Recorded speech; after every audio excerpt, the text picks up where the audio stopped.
Good evening, ladies and gentlemen, and welcome to another Q8 pilot stream. It is 2100 hours local time, 1800 Zulu. Welcome everyone in chat. Thrust Set Simulation, Alex Aviation, Dougal McTavish. Welcome aboard, guys. Mika Morgan, hello, my dear friend from Australia.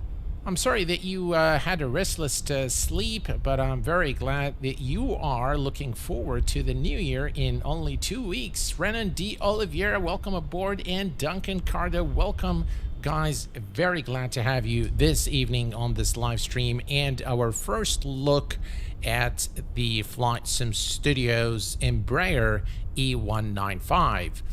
The alerts have been muted for the duration of this stream, as this is a first look review, and we want to focus today on the aircrafts. I have received several comments in the past that please Q8 for your first look videos and your reviews, please mute the alerts as they are distracting. Welcome Captain Calker, Benny, welcome guys. Journalist Gabrielle, welcome aboard. Very glad to have you guys here this evening. Apologies for anyone who was trying to connect to the group flight yesterday. Things didn't go well, and it didn't go as expected, but hopefully today things are better and we are in for a treat. We're going to be taking a look at this brand new aircraft fresh out of the hangar, and we're flying the Flybe colors today from Cardiff to Charles de Gaulle Airport in France. We're going to begin, as it is always the case, with a look at the visuals here, and we're going to begin with the external model here.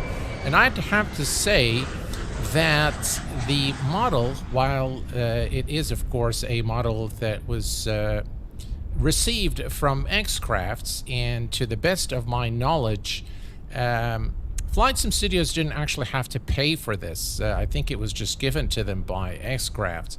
But the model is without a doubt a lovely model. There are a few changes. I think they've done some enhancements to it. When you look here at the landing gear, for example.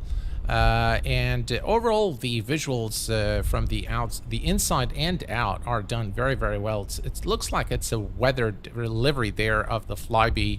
I like the Flybe colors a lot. I think it's a beautiful livery, and we're flying the registration number Golf Foxtrot Bravo Echo Hotel. This is a real-world route for Flybe to Charles de Gaulle. It's going to be about an hour, just about 55 minutes, just under an hour, but I think it should be sufficient for us to take a look at everything that Flight Sim Studios has built and integrated into this aircraft, including the electronic flight bag. I have to say that I was pleasantly surprised with the level of fidelity that this aircraft has, and we're going to be taking a look. I'll point out the nice, the good, the bad, and the ugly, as they say. One of the nice things you'll notice is the interior texturing of the aircraft and the introduction of a functional electronic flight bag with SimBrief integration, Navigraph chart integration. So they've done definitely some good work there, and you'll also notice the sounds are quite nice as well on this model. Alex, welcome aboard. Morgus1, welcome aboard. Glad to have you guys here with me this evening. Hello there, Cavo. Welcome aboard. Frames look better. Definitely. The frames are much better than they used to be. A little bit stuttery at times, but overall, no complaints there in the performance department. So let's take a quick look at the passenger cabin as well, because I know a lot of you guys like that kind of stuff. So let's open the cabin door, and what you'll notice is that each livery has a custom cabin. So this is the Flybe livery, and you can see that we have this in two configurations, the business class and economy, which is pretty cool. What is going on here? All right, let me try to move a little bit. There we go. All right. So again, I think they've done a reasonable job there with the passenger cabin. Again, nice looking cabin. Let me show you the also the wings here a little bit. Maybe let's see here. All right. So you can see here again the nice texturing on the wing here to give the aircraft a bit of a used look there on the wing. Overall, from the texturing department, I think they've done a really good job. Again, you can see here the overhead panel. Lovely work by Flight Sim Studios, or actually X-Craft. But yeah, they've ported this into Microsoft Flight Sim, and it looks like they've made some changes to the texture work there. So yeah, overall, I'm very pleased with how the aircraft looks. I think in that department, we cannot really complain. So, hey, Carl Childers, welcome aboard. Not really comparable to the Phoenix. I'm a Phoenix much more detailed. Absolutely. Absolutely. Now, that is not as detailed as Phoenix, without a doubt, but still overall a very good model. Considering, again, the price point of the aircraft, I think they've done a reasonable job there. All right. Now, let's go to the electronic flight bag. And as you can see, we have the GPU, the jetway, so you can operate both. You've got your ground elements. And speaking of that, we're going to remove the safety pins, cons, engine covers. We'll leave the wheel chocks for the time being. And next, we're going to go to the flight details. Now, we can just click here on Add. We're going to import the flight from SimBrief. The times are a little bit off there, if that's okay. So we're going to say OK and OK. You have all your flight details here. As you can see, we are Flight B, Flight 4565, service from Cardiff to Charles de Gaulle Airport in France. You've got all your information here. We're going to go pilot and command, all that good stuff coming from SimBrief. We're going to go to the departure. You've got, again, the aircraft ID. I like how they've integrated this with the with SimBrief. They get actually all the data required. So if we look here at the fuel, I'm going to just change the fuel. I'm just going to put 5,000 for the fuel. There we go. And we are departing runway 30. Condition is dry. And we can do flaps. We'll do flaps 1. That's okay. And then we can just click here to get the wind direction, the wind speed, outside temperature, QNH. Again, I really like how they've integrated everything here to make the to reduce the workload. So very good implementation of the electronic flight bag. Hey, Loose Parts, John, welcome aboard. Glad to have you here, my friend. Mike 100, welcome aboard. Let's go ahead and say calculate. And now we can click here on instance, so we don't want real time, just in the interest of time. There is you can do real time loading of the aircraft, and you can do instant. So instant will immediately put everything, load the aircraft, fuel, and cargo. The manifest here, again, you can send this information to the MCDU. We'll do that in a minute. Again, I do like the fact that they've done this because it really reduced the workload in the aircraft. If we go to the ground now, you see that we have the proper zero fuel payload and fuel in the aircraft. Navigraph charts, again, are here. So we can just simply click on Echo Golf Foxtrot, Foxtrot, and there we go. We have the Cardiff departures here. We are departing. If we go to the SID, we are departing today through the Exmoor 1 Alpha departure. So that is our departure here. And if I bring you here, so this is going to be our departure here. Okay. And this is the exit out of the SID. This is the transition, the Exmoor transition. So yeah, very handy. You can also add the taxi information, for example, here, just so that, you know, things are easier for you. It comes in very handy. The Navigraph charts integration overall in aircrafts, in add-ons, is very handy. I like it. I do still prefer to use Navigraph app. So I normally like to use this app here. It's just, for me, it's more usable, and it's got a lot more information. I'm just used to it, I guess. So everything here is good, and we're going to now head over to the overhead panel, power up the aircraft. We do not have the external power connected. So what we're going to do is turn on battery 1, battery 2, and take notice of the beautiful sounds. Okay, everything here looks good. We're going to move to this section here and arm the emergency lights. We are already fueled and ready to go, so we're going to turn on the fasten seatbelt and non-smoking signs on, and we're going to go ahead and test the fire extinguisher here again, and the APU control. All looks good. All right, and we are going to turn on the APU. All right, APU control, and we'll just give it a little bit of time here to start the APU. Okay, coming here to this panel, the only thing we need to do is turn on electric pump A to the on position, and everything else here. Again, the Embraer is a highly automated aircraft. I do like the displays here, as you can see here, very nice. I like the fonts. Everything looks pretty good. Again, you can see as the APU starts, you can hear the nice sounds in the cabin. Lovely sounds, really. And you can also hear things in the passenger cabin. And in the outside, the heat layer is overdone, I think, but the sounds are quite nice. Yeah, I do like the sounds a lot. We're going to just bring some light here to the MFD, the PFD, and the ECAS. Let's do the same thing on the first officer side. Here, things a little bit dimmed, so we'll just bring it to light there. All right. Okay. So everything here is looking good.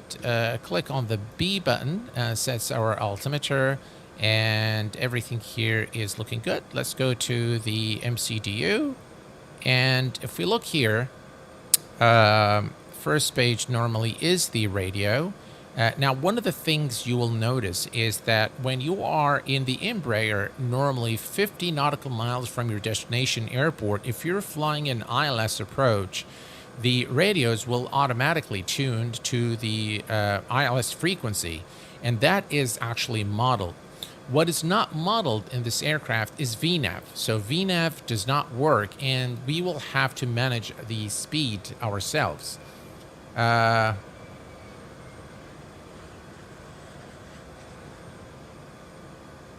Okay, so we're going to come down here, and we are going to click on flight plan, and we're going to check the nav active database 30th of November to 27th of December 2023, so that is active.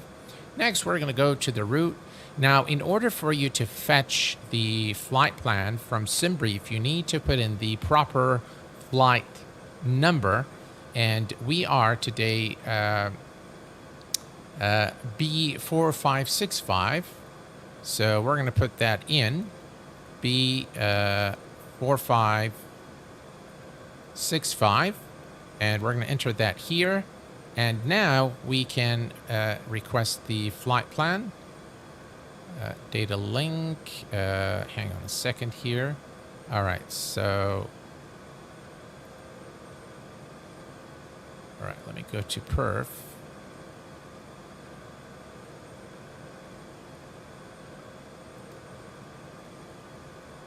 Where did it go? All right, let me enter the destination, which is LFPG.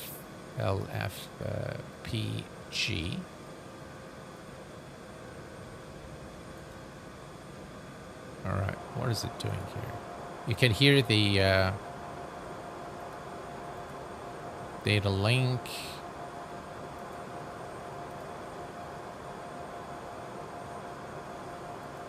Route. All right, there we go. Is it this one? Is it this one? LFPG. All right, here we go. All right, so now we can send the request. All right, flight plan is received.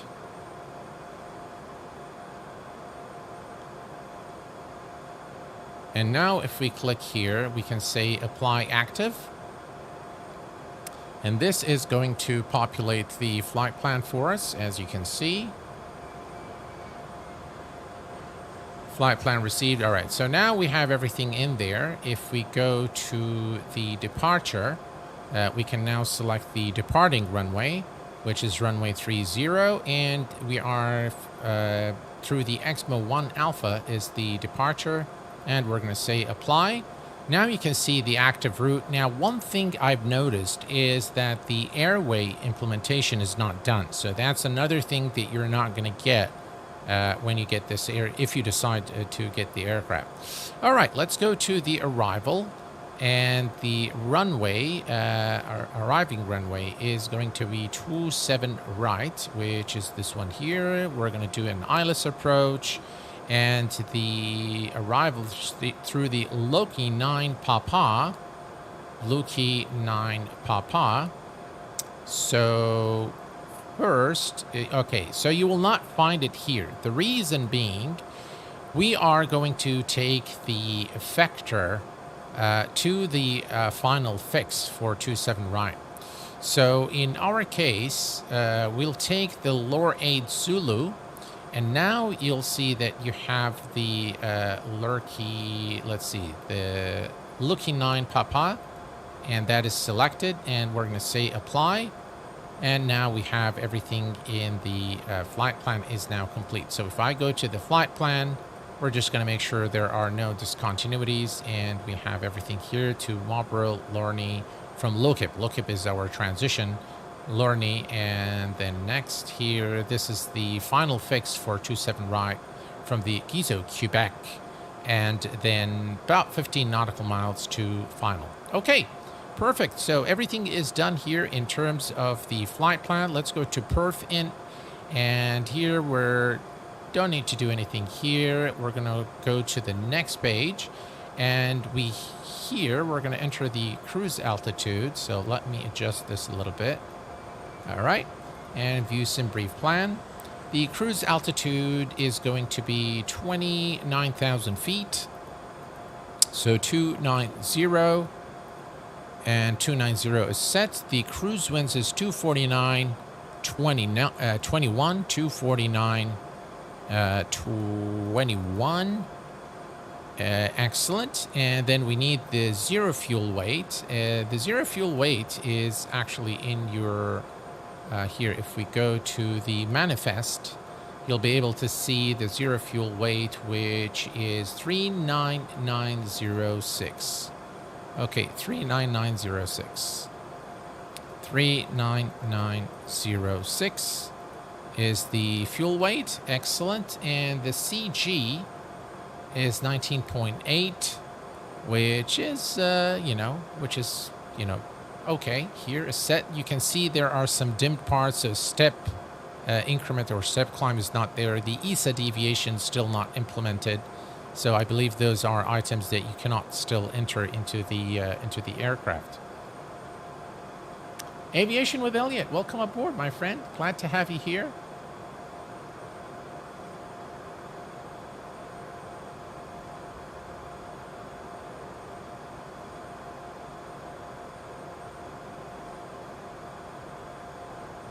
All right, let's see. You guys have it. This is all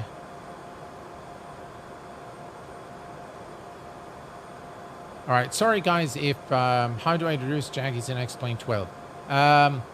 Aviation with Elliot.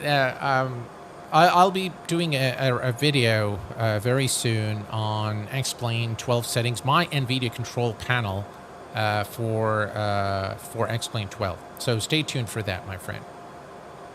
All right. Next, all is good here. Perfect, perfect. Then we're going to go to, let's see. We're going to go to the departure limit. That is done. Let's go to takeoff. All right, now for takeoff, we're just going to simply come here and say send to McDo. All right, now we send to McDo. We have to just wait a little bit, I think, before everything is set. Takeoff initialization. We need to put the winds here.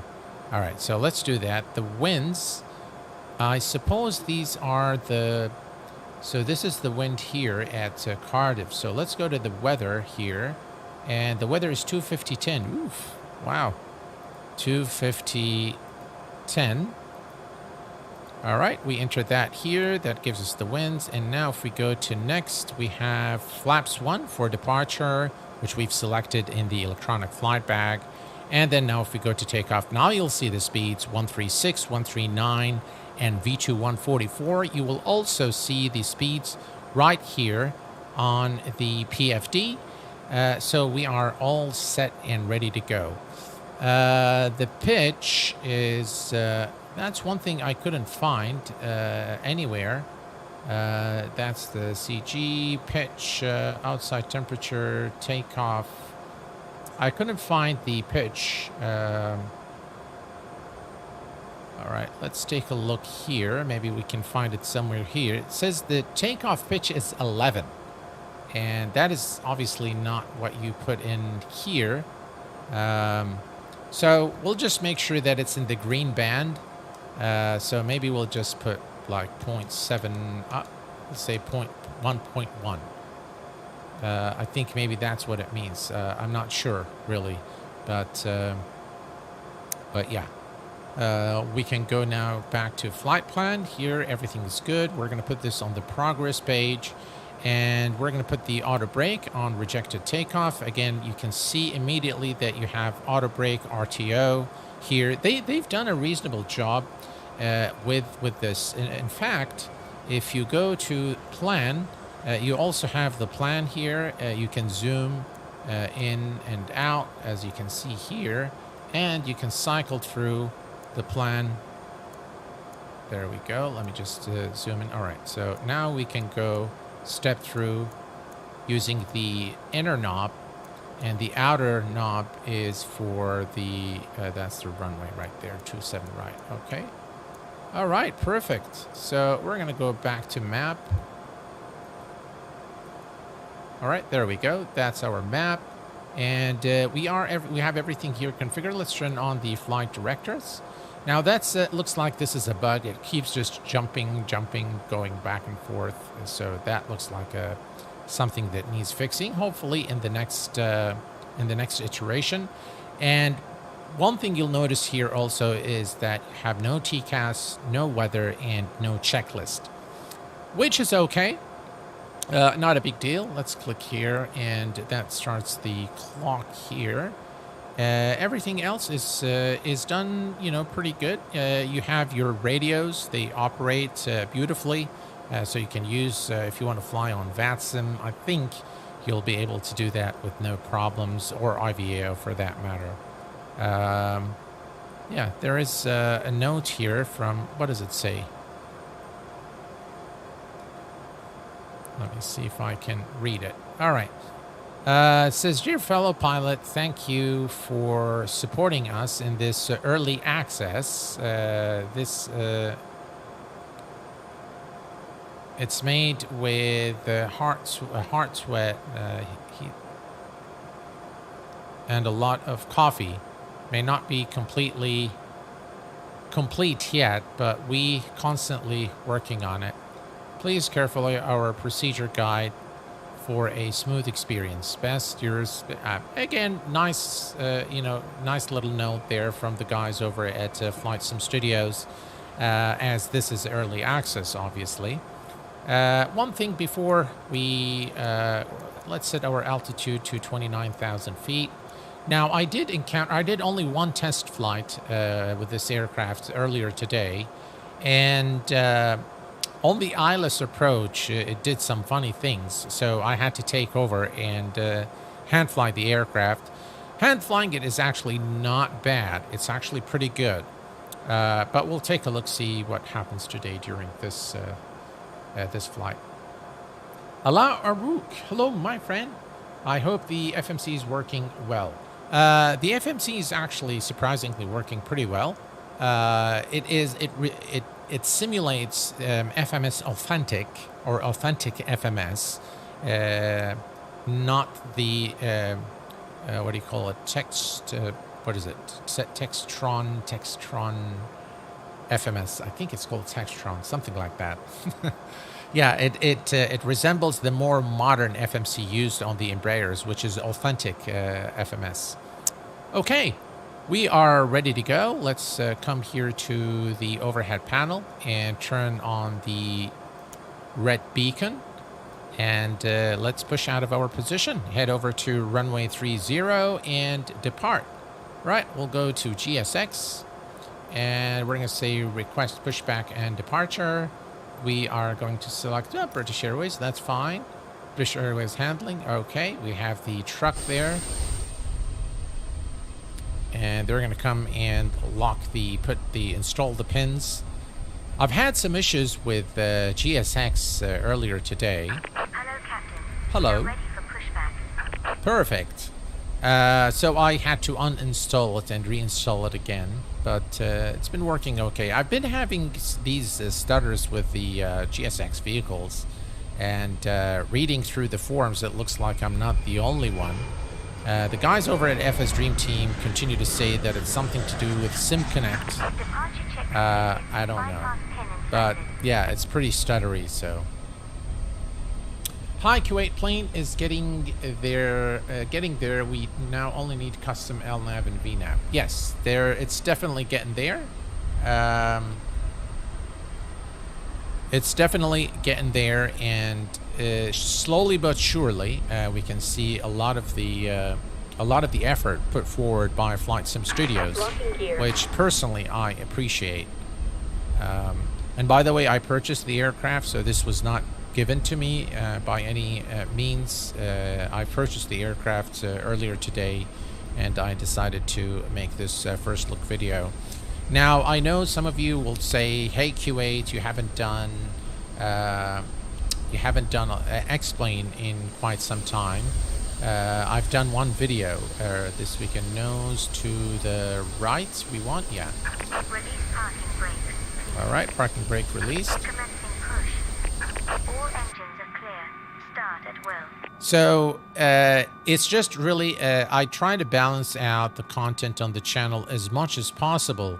The fact is, there has been a lot of releases for Microsoft Flight Sim, and so I'm trying to cover anything new for both sims as much as possible. Alright, let's go ahead and start the engines. We're going to open the covers here. We'll start with engine number 2. There we go, start. And the engine is now starting.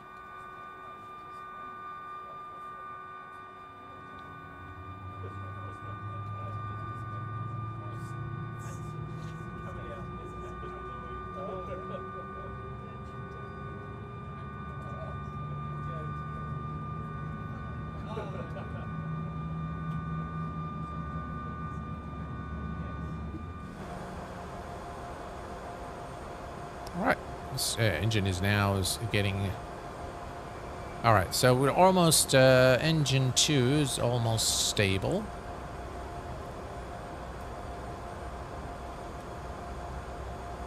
Please set parking brakes.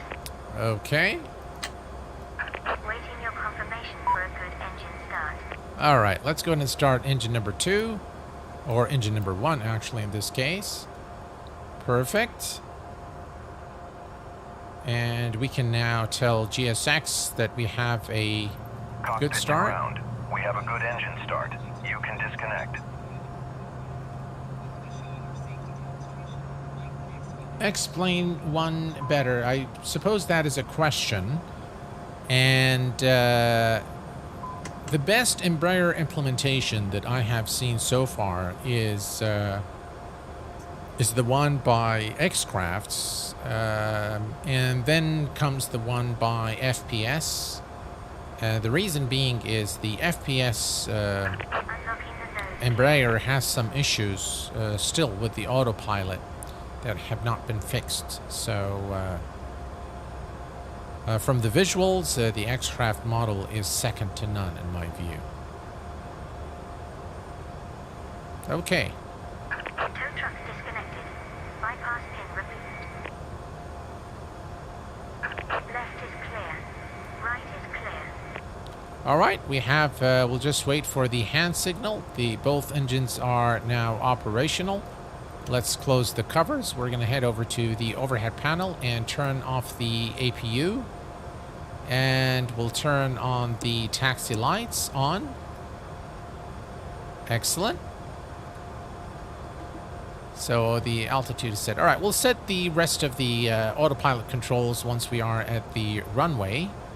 And we can now release the parking brake. All right, so we'll just wait for the hand signal there. And a very nice rendition of Cardiff. If you like flying in the UK, I highly recommend this airport. All right, GSX is done. We are done. We are good to go. We're going to set flaps 1 for departure.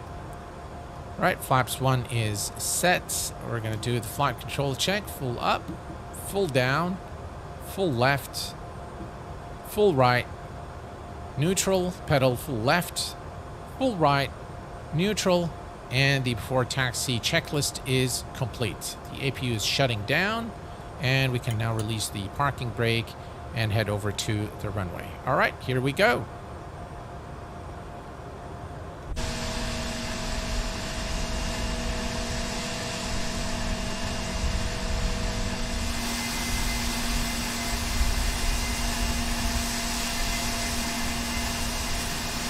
The engine sounds are very nice, I have to say.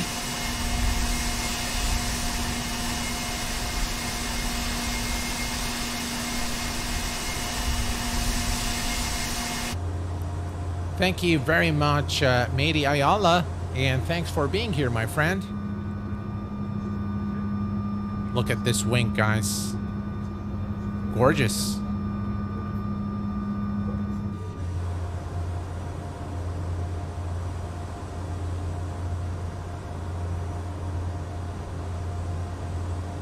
I was planning actually on doing a flight aboard the Fearless 747-200 Classic for X-Plane 12, but then I saw that you know, we have a new release for Microsoft Flight Sim, and I consider this to be a significant release, really. So I wanted to cover this because I know people would be on the fence. And you know, thinking about, well, should I buy it, should I not buy it? So hopefully this can give you you know, full insight as to what you're going to get should you decide to invest in this early access aircraft for Microsoft Flight Sim. Right, ease off here on the power a little bit.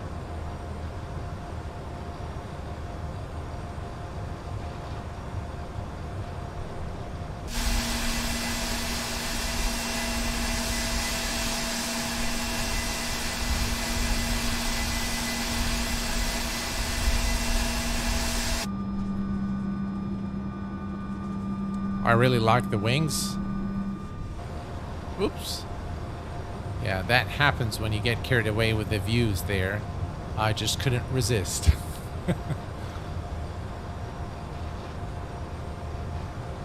The plane is definitely a very nice plane, and it's really got potential. I mean, I know a lot of people, when Flight Sim Studios started the early access with their initial E195, it came under huge criticism.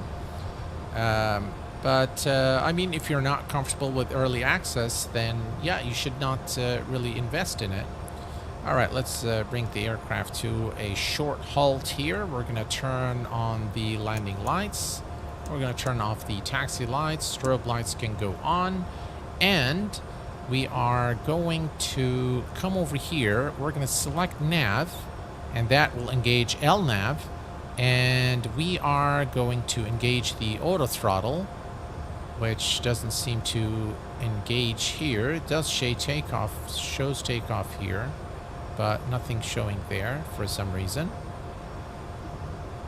All right, that's the runway.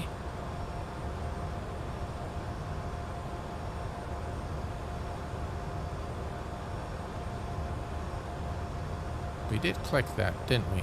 Yeah. All right. So it should Maybe the light doesn't normally come on. I don't know. All right. Check out the sounds, guys.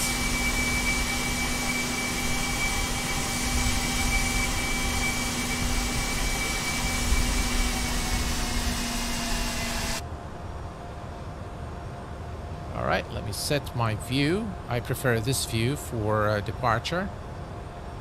Now, one of the questions always asked is how do you get the aircraft on the center line?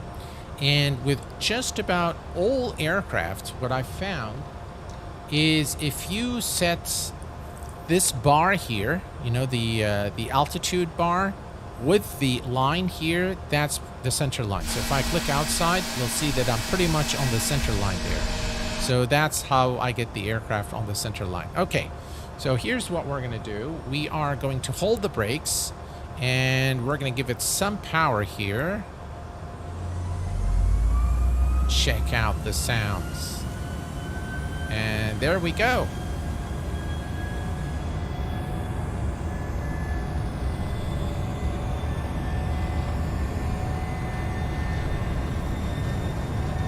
All right, so it's hold and it's flashing, and this is exactly as expected. 80 knots, check.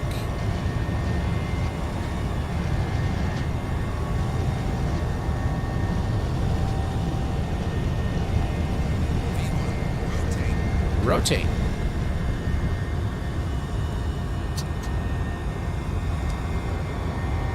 Positive rate. Gears going up.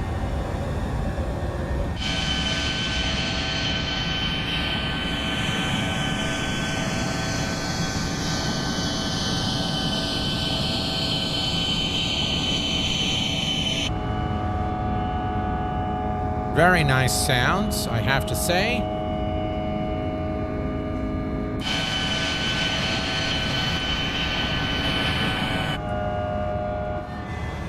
All right, here we go. Light change. All right. We are going to engage the autopilot. Autopilot is engaged. Flaps up. Let's increase the speed.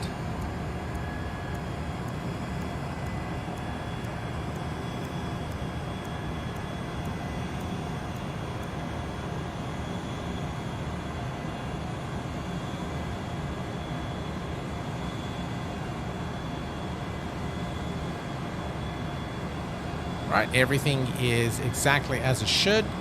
We can go ahead and increase the speed a little more. Take it to 240 knots.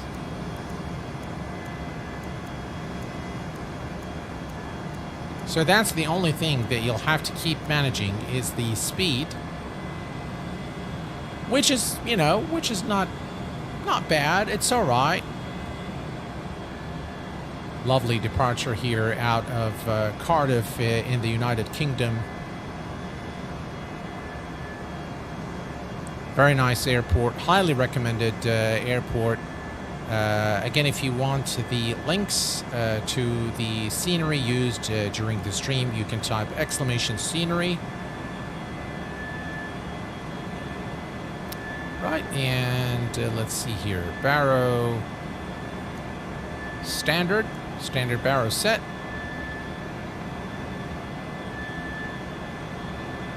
Let's increase the range here a little bit.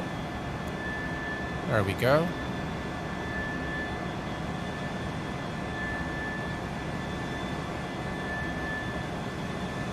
Leonard, welcome to the Q8 Pilot channel. Alex Aviation, welcome aboard. Hello there, Andrea. Welcome aboard, my friend. Glad to have you here.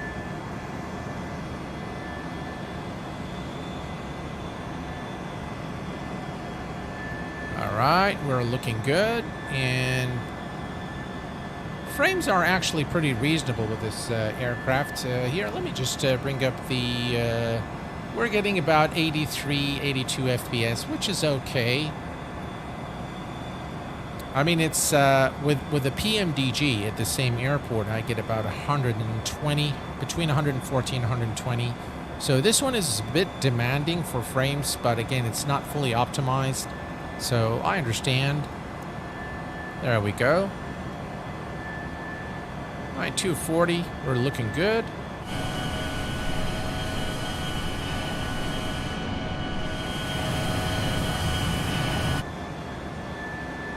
Right, we're coming up to 900,000 feet. We're going to come here, turn off the landing lights, and we're going to release the passengers. One of the things that some of you might really appreciate is the fact that this aircraft has got the heads-up display fully operational. Let me reset my view here. So you've got the full heads-up display here working. It actually works pretty well. I've tried it in a test flight earlier today, and it actually works pretty well. Very dependable, I have to say. I just am a person that does not like the heads-up display. A lot of people do. I do not. But it's there and it's operational, and you can actually turn this on or off from the electronic flight bag here. If you go to the settings, you can select the EFB auto brightness on or off, fly aircraft from the right seat, the G-force effects. Then you can come here to the cabin. So cabin light is automatic or manual. You can set the FPS, the display refresh rate for all the instruments. Enable the virtual PFD integration. Enable complete startup procedure. Disable glare shield LED. So if you don't like that brightness, you can turn this off. Then from the operator, now here you can turn off the heads-up display. So right here you can put it on the pilot, co-pilot, or both, or you can actually turn it off completely. You can disable the auto brake option, default baro. You can also change the cabin layout, which is pretty cool. Single class, high density, and so on and so forth. And of course you've got the calibration here, which as you can see here, you can calibrate exactly to match the settings of your joystick. So overall, I think the electronic flight bag offers quite a bit, very usable, very useful in operating the aircraft. So I do like the work that they've done here, Flight Sim Studios, without a doubt. Overall, for the asking price, considering this is early access, I think it's in pretty good shape, if you ask me. Glenn Gaming, welcome aboard. Is the FSS E190 worth buying? Only if you are comfortable with early access. If you are, then there you go, passenger announcements.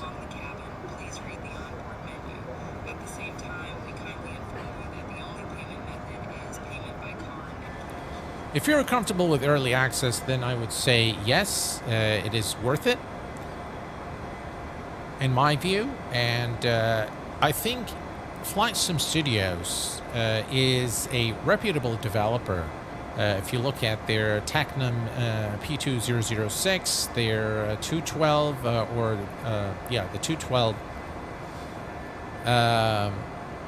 as well as some of the sceneries that they've created. I think they're a reputable developer, and thus far, though they have been very slow initially with the Embraer E195, but in recent months, I think they have done considerable updates to the 175 and now introducing the E195.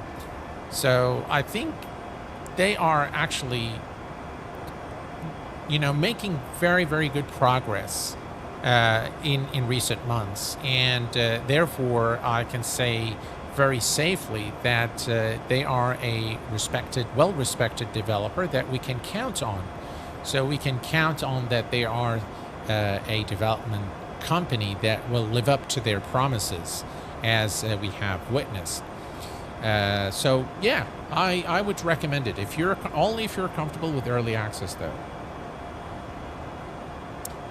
Is it worth getting the X-Plane 12 if I have MSFS with good third parties? Lime, it depends on what you want to do. For me, if you ask me, I will always recommend that you get X-Plane 12. because it's just simply an excellent flight simulator. So I definitely recommend that you get X-Plane. The experience in X-Plane is very different from Microsoft Flight Sim.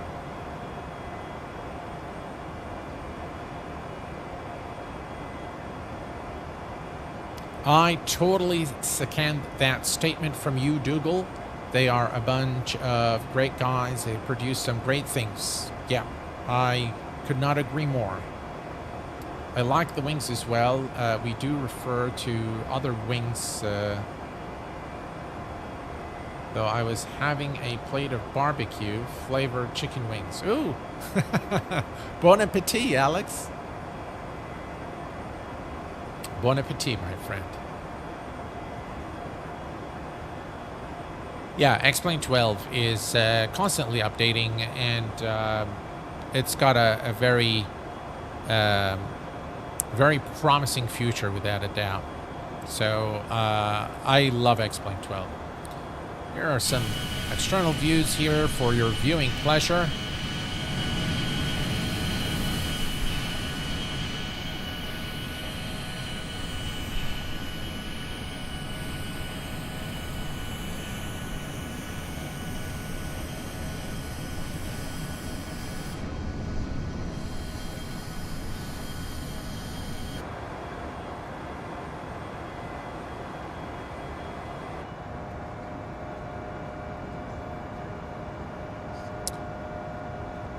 So speaking of developers, you know, there are many categories. So there are emerging developers such as Phoenix Simulation with their A320. There are, you know, the bigger developers. But over time, I think those who have proven themselves through a very long period of time are companies like PMDG, Navigraph, Orbix. Those developers have really stood the test of time, and flight simulation has not always been a lucrative business. Maybe in the last couple of years it has become more lucrative for companies like Navigraph, Orbix, SimMarket. Obviously SimMarket is not a developer but a retailer or a distributor of flight sim products. Definitely hardware companies have started to make some good business from flight simulation being a niche hobby. But yeah, I mean, it didn't come easy for those guys. I mean, PMDG has been there forever. PMDG has been there since the FSX days, maybe before that, and they are a company, in my view, that deserves a lot of commendation from the community for their tenacity, for their commitment, for their quality, and the same thing goes for a company like Navigraph. Those companies are, from my point of view, are companies that have been there since the beginning. Navigraph has been there, I think 2014, 2013 is when they started. And they've been there for a very long time now. And I think more than that. I think they've been there for like 20 years doing flight sim stuff. So, hey Q8, which Cessna 172 is good? Airflow Labs NG or the Airflow the NG or the Analog? Mr. Compavos. All right. So I'm glad that you've asked this question. Now let me tell you this, and let me be extremely honest with you. The Airfoil Labs Cessna is excellent. The analog as well as the digital, they're both very, very good. They are realistic rendition of the Cessna 172. But if you're on a budget, I highly recommend that you get the Reality Expansion Pack for Laminar Default 172. That would be my honest opinion, and I try to save you some money, but I'm not just trying to save you some money, I'm trying to give you something that, based on my 4 months of research, I have found that the Reality Expansion Pack provides a more realistic performance when compared to the Airfoil Lab Cessna. The Airfoil Lab Cessna shows you, so it's got the circuit breakers. In terms of realism, by the way, the Airfoil Lab Cessna is more realistic. It's got the walk around, you know, you can go out, you can open the engine cover and you can look at the engine. So it is absolutely a wonderful add-on to have. Very realistic as well. Now we have reached the, again, you can see the speed. We can increase our speed a little bit here. Let me go, we forgot about the speed altogether here. So let me go to about 265 knots limit, okay. So we'll keep it at 260.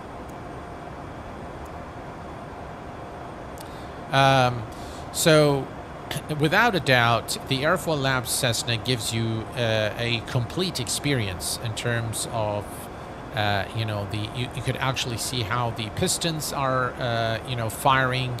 But I have found the Reality Expansion Pack to offer more realistic numbers. If you want to go by the book, by the pilot operating handbook, based on my 4 months of research, I will tell you, save a little bit more money, get the Reality Expansion Pack, which is $19.95, coupled with the laminar default Cessna 172, which visually looks very, very pleasing. And you might also want to invest in the Boris audio pack for the Cessna 172, which again amplifies the sounds. The sounds are, you know, a little bit better, but the Reality Expansion Pack actually has its own sound set, which is not bad, and it allows you to do the walk around. It allows you to do a lot of different things. Again, you can change the viscosity, you can change the type of oil for the season. I definitely recommend that you go there if you know, if you're looking for something very, very realistic in terms of you know, the numbers. Yeah. So because next year I'm going to flight school. Well, if you're going to use it for that purpose, go with the Reality Expansion Pack for sure. Yes, Boris Audio is very, very good. I think they provide some quality audio packs for both Microsoft Flight Sim and X-Plane, and the most recent one for Microsoft for X-Plane for the laminar default laminar 172 is outstanding. All right. Let's take a quick look here at our arrival, and let me bring up Navigraph charts. And if we go here to flight, so we are 27 right through the Lockheed 9 Papa. If we click here and we're going to select the star, the Lockheed 9, Lockheed 9D, Lockheed 9V, Lockheed 9 Papa. There we go. That's the arrival there. So that's our arrival into Charles de Gaulle through the Marlborough, through Mopar, and okay, and the approach is 27 right. So let's see, where's 27 right? 27 right. Runway 27 right. The ILS, oops, no, that's not it. All right, so that's 27 right. There we go.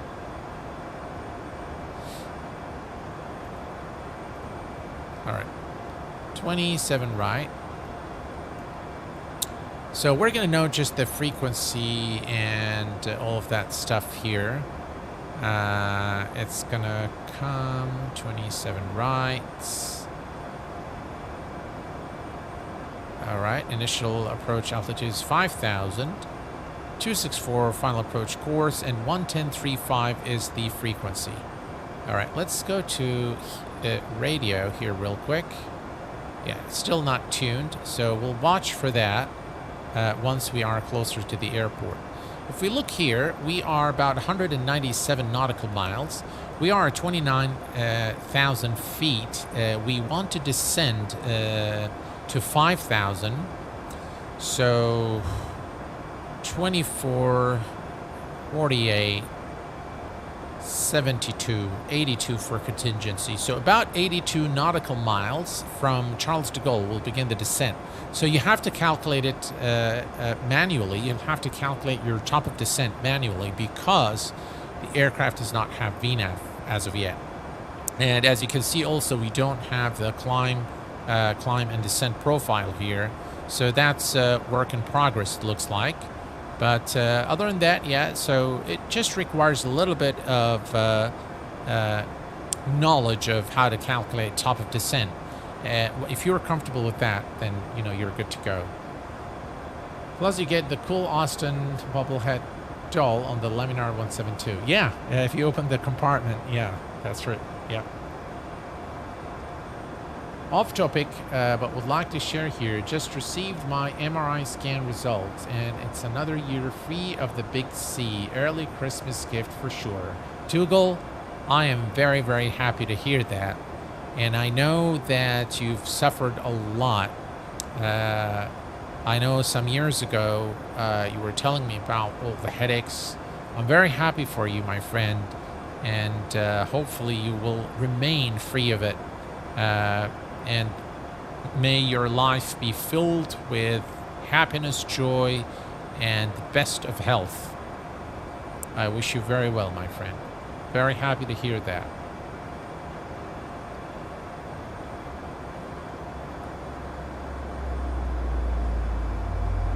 One thing I've noticed about the FPS or the Flight Sim Studios Embraer is that the sounds are really, really nice on this model.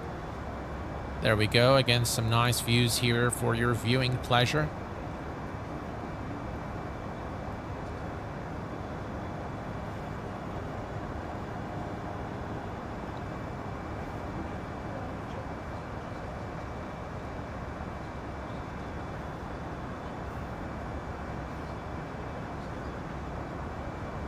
Look at that. Even the chairs are custom on this aircraft. Very, very nice. You can also see here the non-smoking sign is on, but the fasten seatbelt sign is off. Some very nice details, you know, for early access. I think is pretty cool. And I do like the fact that they've created the liveries, so they're all custom liveries. So if you fly Flybe, it's Flybe cabin. If you fly KLM, it will be KLM. So that's pretty cool. I like that. I like that. So again, we're going to keep our eye on the distance. At about 80 nautical miles from Charles de Gaulle, we'll begin the descent. For now, I think we're good.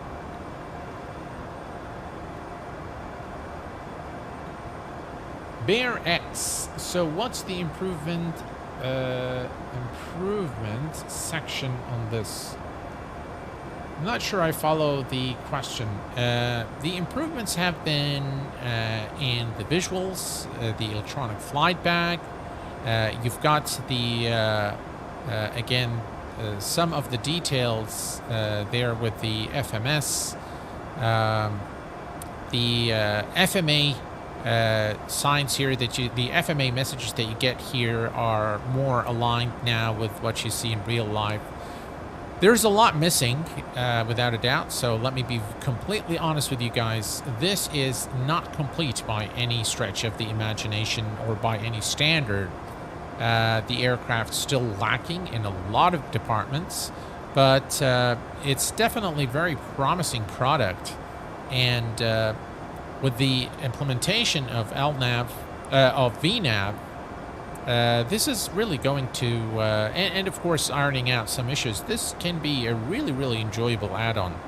And I'll tell you, I have actually found it to be very enjoyable, even for this flight here, you know, just being really in this early access stage, I think still very enjoyable.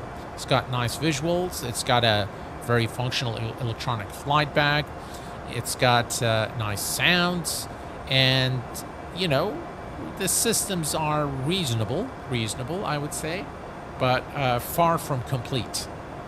So again, my advice is for anyone who is comfortable with early access, you will enjoy this aircraft. I will tell you that.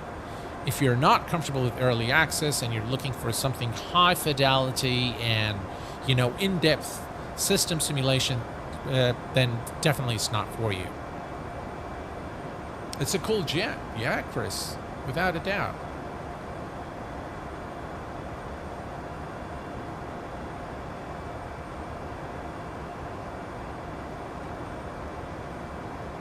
Does the realistic expansion for the C-172 have the walk-around and the fuel and oil engines? Yes, sir, it does. It has a walk-around. It's got maintenance, and you can actually... The nice thing about it, it's got a lot more than that. So let me tell you something about the Reality Expansion Pack. The Reality Expansion Pack is built by SimCoders, and SimCoders is a bunch of real-world pilots creating the Reality Expansion Pack. And one of the things that you will be very pleasantly surprised with in the Reality Expansion Pack is that the viscosity of the oil, so the type of oil that you use for winter operations, is very different from the oil that you use during the summer. And that is very accurately simulated with the Reality Expansion Pack. If you do hard landings, you'll affect your tires. If you do not properly lean your mixture, you're going to foul your spark plugs. It really is an aircraft that lives and breathes. It's got full flooding, so if you keep that fuel pump running for a little bit longer than you're supposed to, you're going to flood the engine. And then you're going to have to follow the engine flooding procedure, you know, to start the aircraft.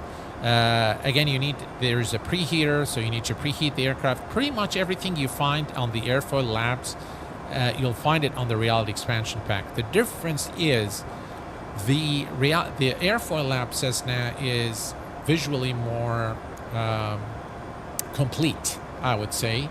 And of course, it's got more simulation of the circuit breakers,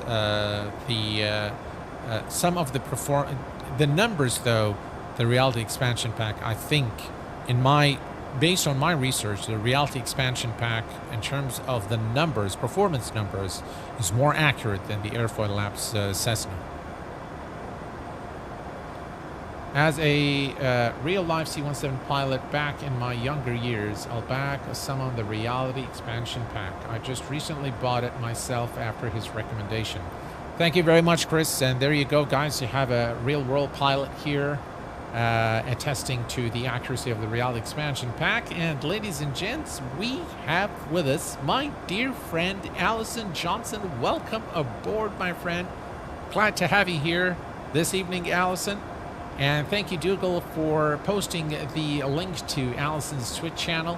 Thank you very much, Allison, for being here. I appreciate it. And, of course, guys, Allison is a very good friend of mine, friend of the channel, a friend of Dougal. And we hope to see you again at Flight Sim Expo. I've got some exciting things there.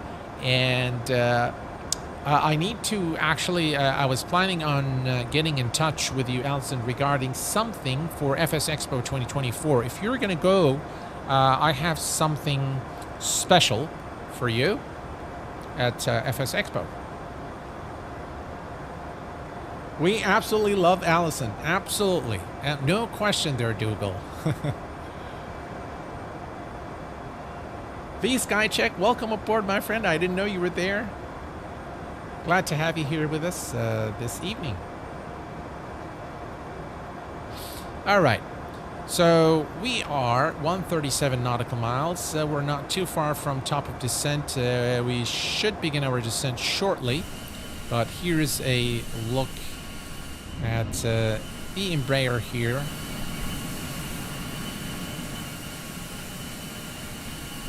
As we make our way towards Charles de Gaulle in France this evening.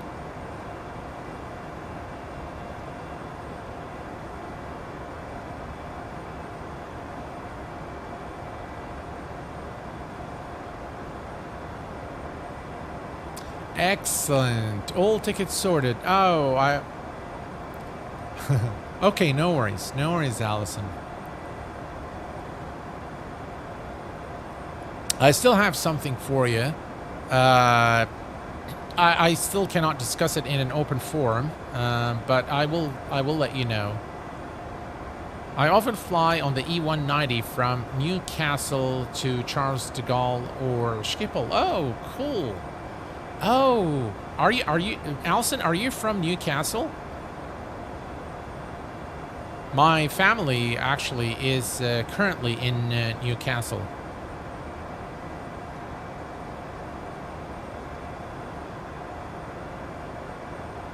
My wife and son and one of my daughters are currently in Newcastle. Oh, whoa, really? Oh, how cool is that? My wife graduated from University of Newcastle upon Tyne, and my son is a big fan of Newcastle United, Newcastle, the soccer team. Yeah, he's a big fan. The stadium is actually pretty close to where our house is in the UK. It is a small world. Yes, it is. Yeah. Oh, that is very cool to know. Yeah, they're all having a blast there. They tell me the weather is very cold. So, but yeah, they are actually there right now. Not too far away. Ah, I see. I'm up in Gosforth. Oh, I see. Okay, yeah. 12 degrees Celsius today. Well, I'll tell you, Alison, this morning in Kuwait, it was actually 11 degrees Celsius. So it was pretty cold early this morning here in Kuwait. So, yeah, I know what you're talking about. All right. So we are looking good, and about 116 nautical miles. We can see we are approaching French airspace here, and things are looking good for our flight. -8 in Iceland. Oof, that's too cold.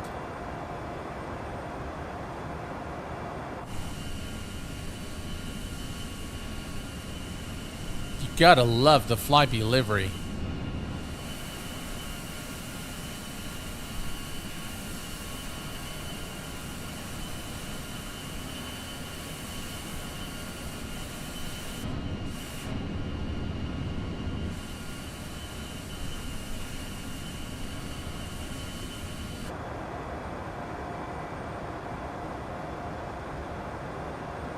Sometimes when I fly in MSFS, I feel as if it maybe requires a little bit of sharpening. Maybe use the NVIDIA freestyle filters to sharpen things a little bit. What do you guys think? Yeah, I think sometimes, you know, a little bit of sharpening, you know, will do the sim a favor, because things sometimes just look washed out. Yeah, they need a lot. I mean, in real life, things are not as sharp always because of weather, but when there is this haze, I feel that it doesn't look very, you know, very realistic. Yes, we tend to use 3 filters in MSFS. Well, maybe you can help me with those a little later, Alison. I would love to see Iceland. Overflew it once and see 1/3. Oh, really? How cool is that?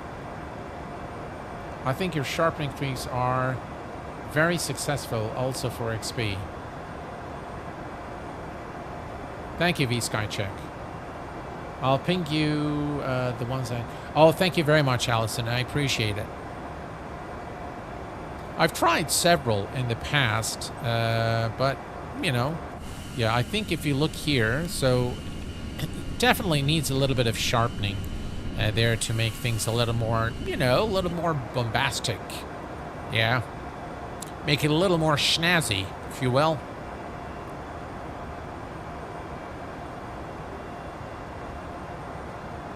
Hello, Eric. Welcome aboard, my friend. Glad to have you here with us this evening. All right.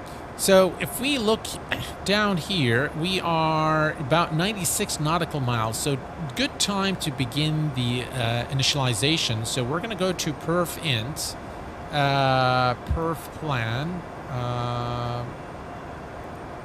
All right, let me go to perf. Okay, so we're going to go to the descent. Now here, we don't really need to put anything there. Let's go to landing.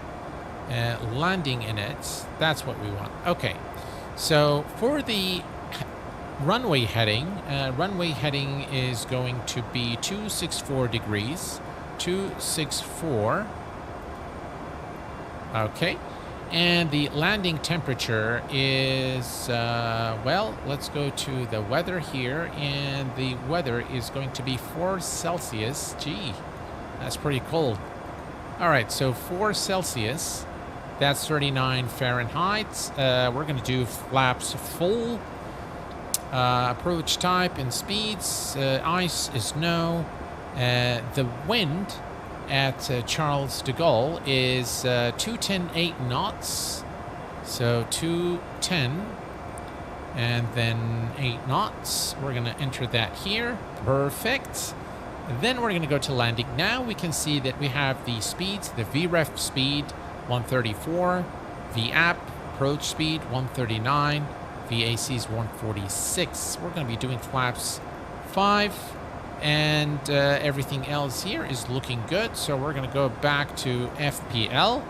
And let's check on our radios. Aha! Look at that.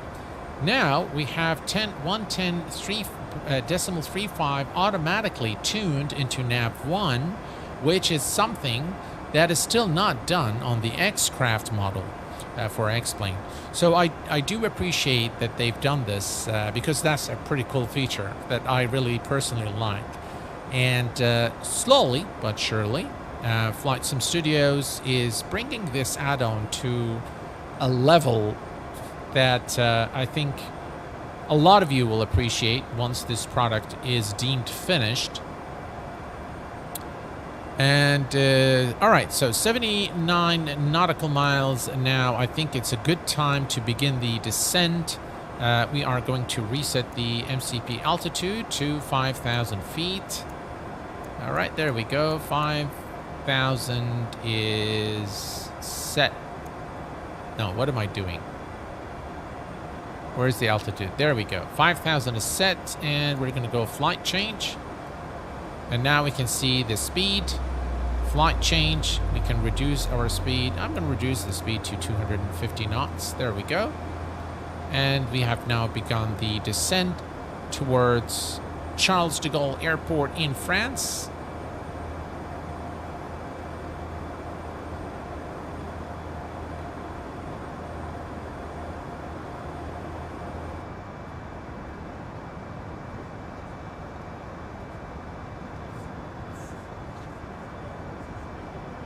Very nice wing views there of the Embraer. I really like the Embraer a lot. I like the level of automation in the Embraer. And it's very good to see so many renditions of it now in the sim. The top one, I would say, today is the one by X-Craft, followed by the one from FPS, or Flight Procedure Simulation, and followed by this one here. The rest, I wouldn't really bother about. No, there's just no need for you to... I'm tempted by this aircraft, but with so many new releases, my wallet is in hiding. Nice one there. I think I'm going for the SimCorridors 172, and it's 30% off. Thanks, Q8. I really appreciate it. No worries at all, my friend. And please do message me and let me know how do you like it. I'm positive that you will absolutely love it. I'm just certain. I'm certain. All right, 25 for 5,000, 20,000 feet to go. We're looking good. And if we look at our approach, So we are, if we go to the flight, which one is this? The Lockheed 9 Papa. Okay, Lockheed 9 Papa, which is Lockheed 9 Papa. Let's see here. Transition is by ATC. Okay. Alrighty. Oh, look at that.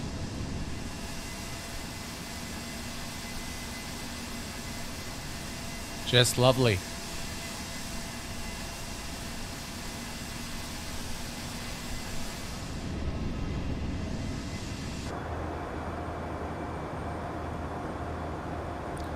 All right, everything's looking good. It feels a little bit strange not to have the descent profile with the Embraer, because then you don't see all the restrictions. So that's another thing that you'll have to manage on your own if you get this aircraft, obviously. Not a big deal. Again, early access. So that's okay. All right, so auto brake is going to be low. Okay, perfect. All's looking good here. We continue the descent. My wallet is going to destroy me because I want to buy the Crafts Fleet Pack and the Dash 8. Oh, the Dash 8 is something. Yeah.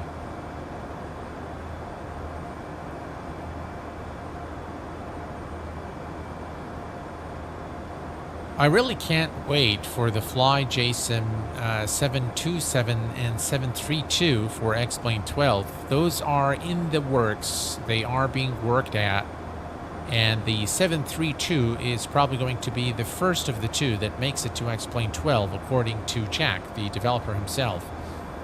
So I'm quite excited about it. And I will tell you guys, there's a lot coming to X-Plane in the months ahead. So, yeah, stay tuned for that. How did you guys like my review of the Shark QL by Airbus? I hope you guys enjoyed that review.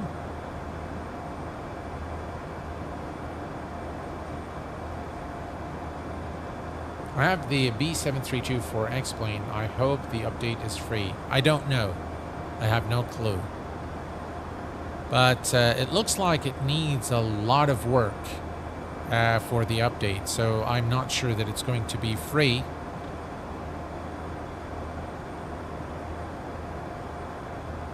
All right, if we look at the Navigraph charts here, all right, let's see. All right, so we can see here that we are just almost there now, and maximum is 250 knots. That's why I've set the speed to 250 knots.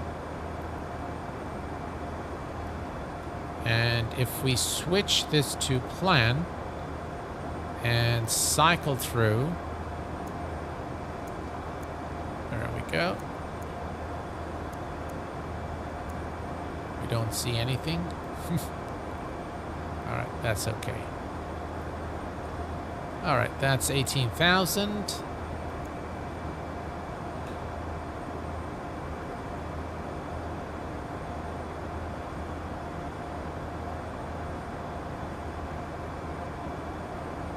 And we continue the descent now towards 5,000 feet. About 12,000 to go.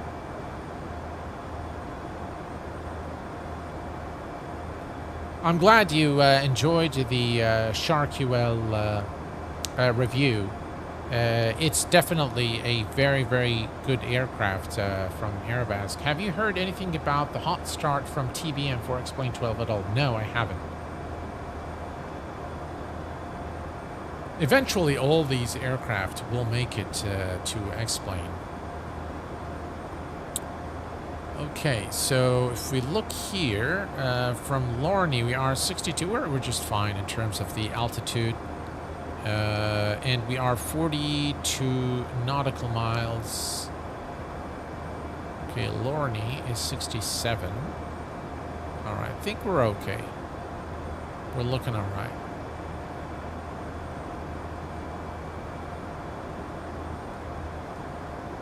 Go to flight plan. So that's Lurny. That's PG 520, 562. This is Gizok. So Gizok, if we go to the approach and go to 27 right, which is right here. Okay, so Gizok is actually this one here. So we're going to fly direct here, 5,000, make the turn, and then intercept the localizer for the runway 127, runway 27 right, 27 right. Okay, perfect. Hello there, Kay Parker. Welcome aboard. How do you perform the open climb in the E-jets in the X-craft that levels off at the altitude restriction? Can't figure out how to ignore the restriction. Well, this one is not going to do restrictions here. So what you can do is, if there is a restriction, you just select the restriction by selecting the altitude from the alt select, and then do flight change. If you do flight change, it will level off at the dialed altitude. So now you can see here, I have 5,000 and I have flight change.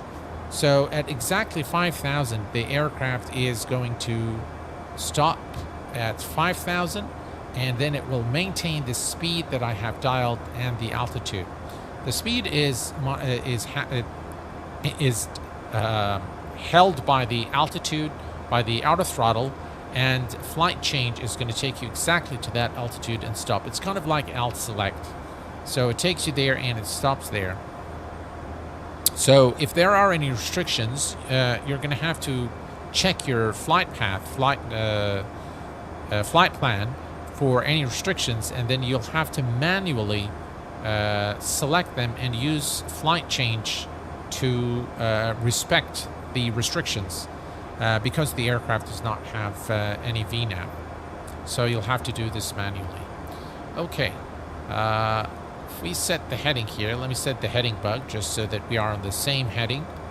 And we are approaching 10,000 feet. Here's a look at the outside. Looks like there's some clouds here in the vicinity of Charles de Gaulle Airport. Again, everything is set. We've done the landing configuration, so we've got our speeds. Everything is good. We just really have to keep an eye on the speed with this aircraft. You're most welcome, Kay Parker. Anytime, my friend. Q8, what do you think about the Flight Factor 777 XB12 update? Well, according to Ramses, the developer, right, 10,000 feet, fasten seatbelt signs on, and landing lights are on, and we are okay. So when I saw him at FS Expo 2023, he told me that the aircraft is definitely going to be released in December of 2023. From the looks of it, I don't know if that is going to happen or not. I don't have any information about the release of the aircraft. I am just as excited and as you guys are, and I'm really looking forward to it, because the 777 happens to be my absolute favorite aircraft in real life. I love the 777, so I really am waiting for this aircraft, and I hope that it will release soon.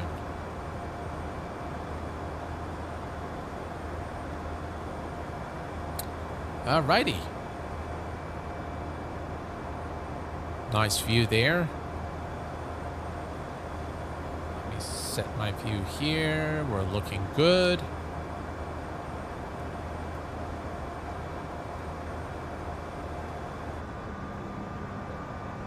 Look at the sun reflection on the wing there.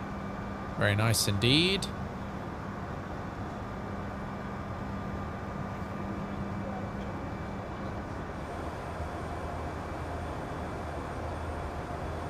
$8,000 for 5,000. We can slow down the aircraft a little bit now. So we're going to go to 210 knots. Let's do that.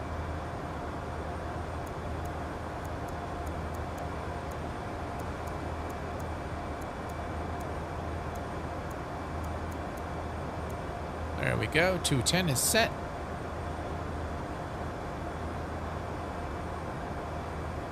We're looking good. About 2,500 feet to level off at 5,000.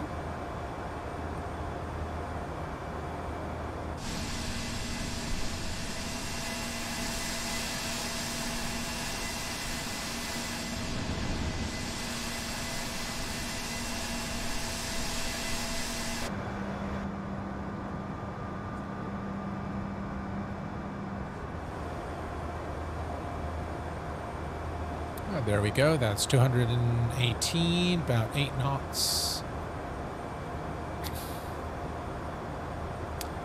Have you flown the X-Craft E145 for X-Plane 12? No, I have not done the E145. I have done the E175, 170, 190, 195. Those I've done, but I have not done the E145. And I probably won't, by the way. Right, 6,900, about 2,000 feet to go. And we will soon level off at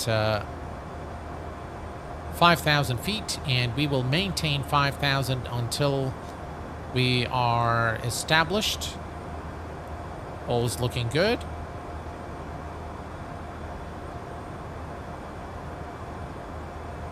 We've been flying for about 49 minutes, so we are pretty much on time for the arrival.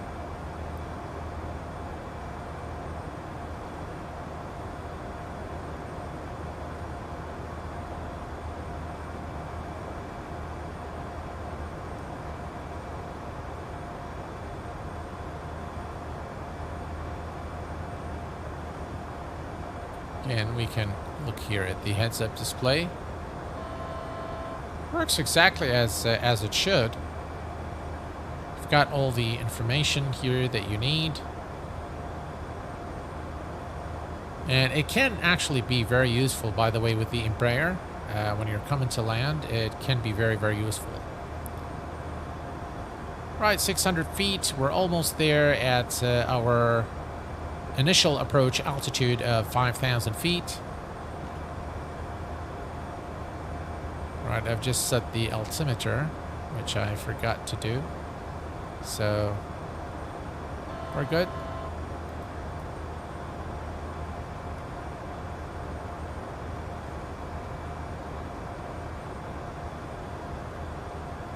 You can see the green dot. Now, below the green dot, we're going to have to use flaps. So again, this is a very good thing. Again, it modeled very well in the FSS E195. Is this green dot? The allowed speed at the current flaps setting, which is 0, is right here. So this is the speed. As you start reducing the speed, you will see that this green dot starts moving down, and that's when you know that you need to apply more flaps. You can see now on the question on how to, this is how flight change actually works. We have now A select is there, and now altitude is blinking, means it's armed, and now we are at exactly 5,000, and we're going to maintain the current speed. Here's the turn. I'm going to start reducing our speed now to 180 knots. Okay, here we go. That's the speed.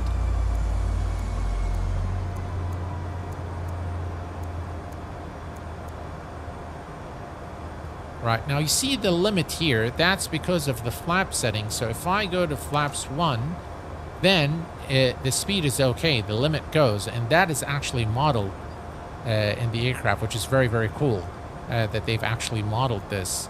So we are at 180. We're looking okay. Everything else is set.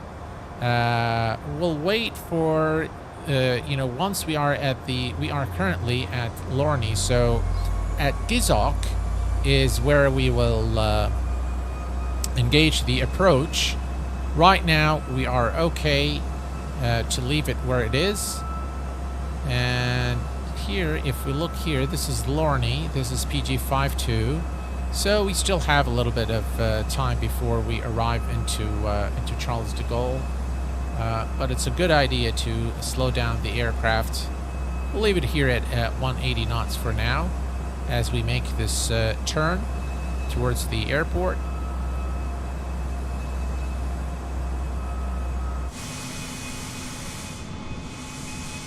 Always nice to fly over French territory.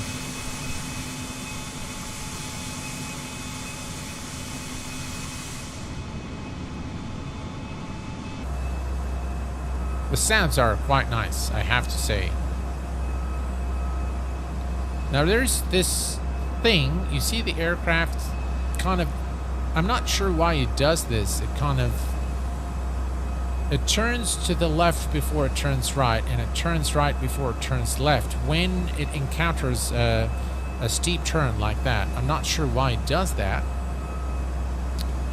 Plasma TBH. Have you noticed any differences between the E190 versus 175 besides the flight model and other obvious changes? They are pretty similar aircraft in many respects other than the range, obviously the performance speeds, weight, total weight. Other than that, they're pretty much, the same. In the end, it's an aircraft manufactured by the same company, so you can find more similarities than you can find differences, I think.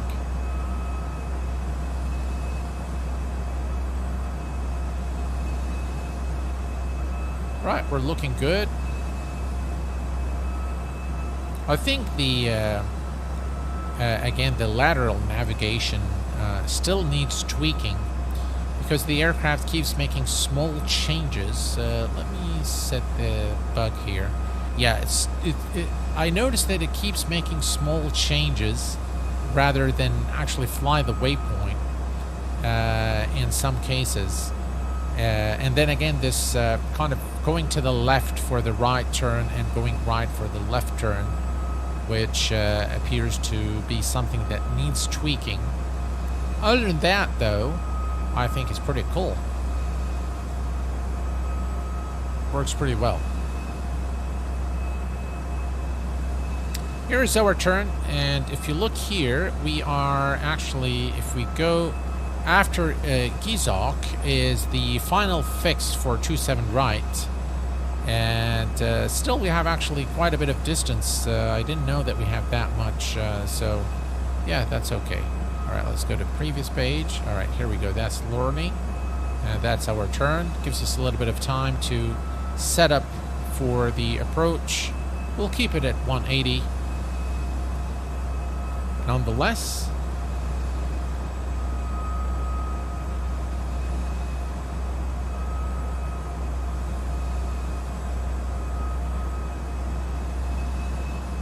not much to see in terms of points of interest here.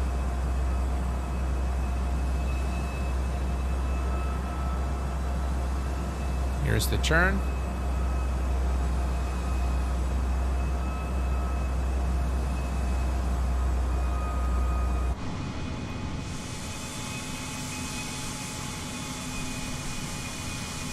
I really like the visuals.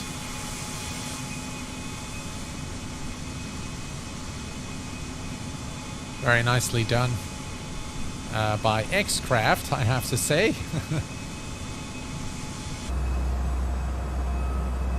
Right, here's our turn. We're not very far now from Charles de Gaulle Airport. I reckon I'll end up going with whichever has more IRAL routes. Yeah, that's not a bad option. Q8, is it still default MSFS LNAV? I think so. I think it uses the default LNAV. The way it operates is just not very, doesn't sound right in a lot of cases. It just reminds me of the way the default MSFS LNAV works. Alright, we are at Lorne.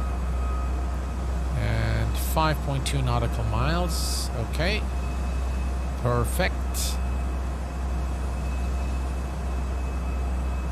By the way, these numbers seem to be off. The destination there seems to be off.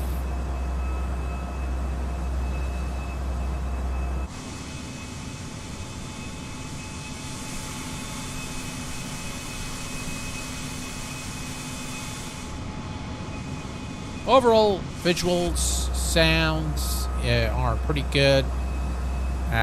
In terms of the system simulation, again, it needs definitely a lot of improvements, but there is a very good baseline there, which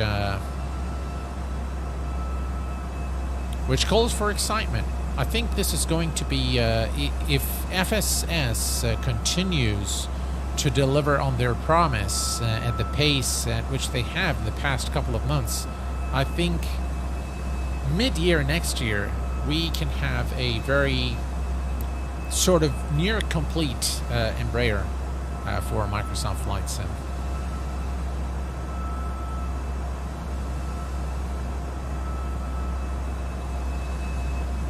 Right, the sun is going to bother us on the approach, I think. Hopefully not, but it looks like we're straight flying towards the sun here, so it might blur the vision towards the runway. But this is actually pretty nice scenery here. Yeah, look at that. Lovely.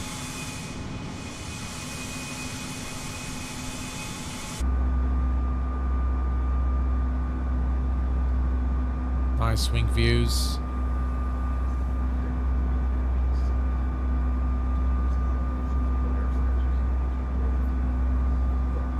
Have you tried playing with shadow resolution in MSFS?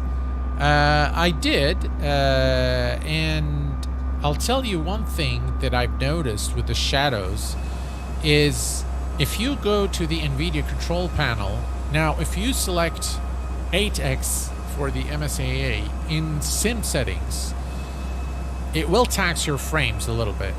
Okay, now I know I have the 4090 and you know, frame generation, etc., but what I've noticed is if you set that to 6 MSAA and then go to the NVIDIA control panel, go to the anti-aliasing settings and set it to enhance the application settings and set that to A, it actually removes all the jaggies with the shadows. It makes the shadows look extremely sharp in MSFS. And that's a tip for you guys. You can go and try it and let me know what you think.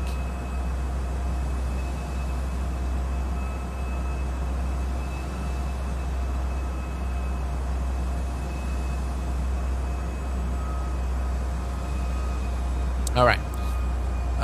Let's come down here and reduce the range here. All right, so if we look here, we are at Golf 520, and then it's Papa Golf 562, then it's Gizok, and then it's the final fix to 27 right. Then we've got about 10 nautical miles before we arrive into Charles de Gaulle. So maybe we've gone to 180 a bit early. We can always increase the speed a little bit, but that's alright. We can enjoy the beautiful scenery here. But yeah, the top of descent probably was a little bit too early as well. We could have definitely waited another 10 or maybe 20 nautical miles before we made the descent. But my suspicion is that this number is not accurate number, the destination there, but I'm not sure. But anyway, it's all right. We're looking good. And let me switch this here to wing view. Look at this wing view, guys. Looks absolutely gorgeous. The sounds, the overall ambience in the passenger cabin and the cockpit are done very, very well, I have to say. Especially when you turn on the APU, it sounds really, really nice. You're most welcome. How do you get around the screen tearing with frame generation? G-Sync monitor, yes sir. I have a G-Sync monitor, And make sure that when you set up G-Sync, you set it... So by default, when you enable G-Sync, it will say G-Sync for windowed application. Make sure that you select for windowed and full screen games. There is an option there, so make sure that you select that one, and that should fix the tearing that you experience with frame generation.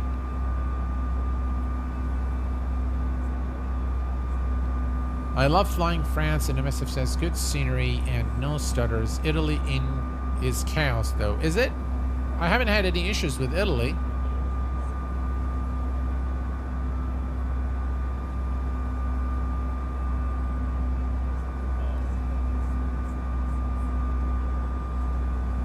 I did have some issues with Canada, flying in Canada sometimes in certain planes. This is one of them. It causes some stuttering for sure. But yeah, this actually looks pretty nice. Look at that. Very, very nice indeed.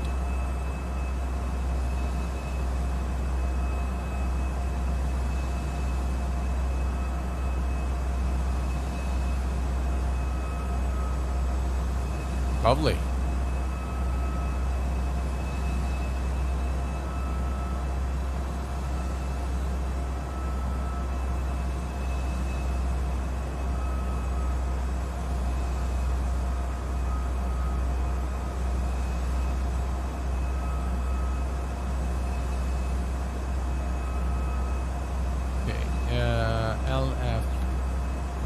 LFEG.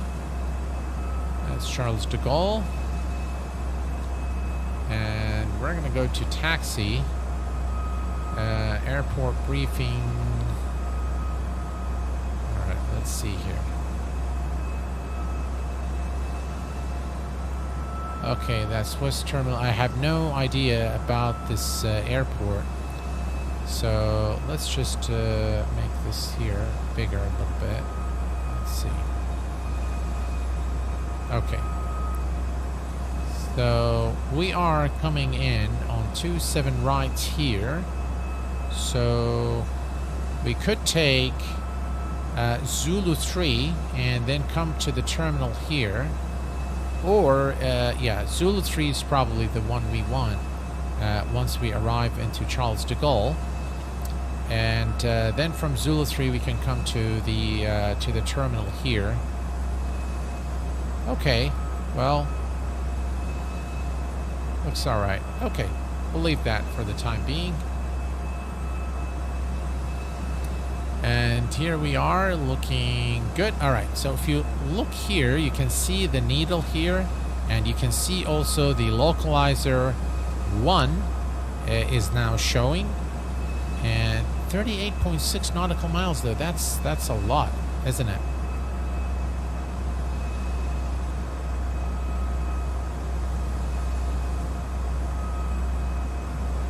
Thank you very much, Allison. Appreciate it. We have Baba Yago just subscribed to the Q8 Pilot channel. Thank you very much for your subscription, sir. I appreciate it.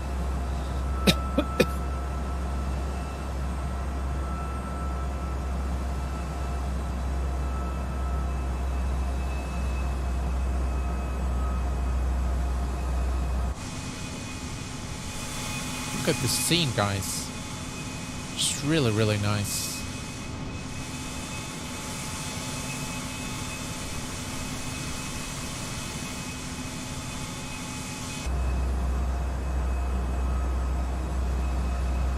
LNAV, by the way, seems to work properly. Needs some fine-tuning, though. But overall, it works alright. And here is the final fix for 27 right. Now, once we are at the fix here, we will engage the approach. And then we'll see, we'll monitor what the aircraft does. Is there VNAV in this one? No, there is no VNAV in this one. Flyby livery is excellent.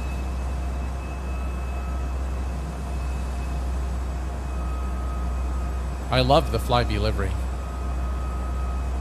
One of my absolute favorites, to be honest, the Flybe livery. I really like it a lot. I like the purple one a little more than this one, though.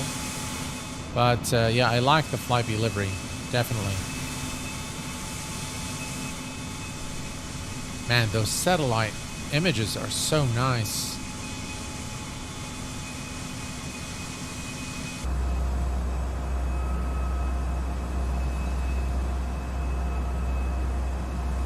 Right, we're on to the final fix.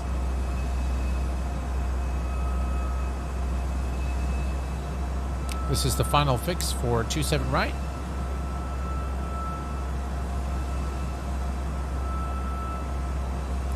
Let me reset our heading bug.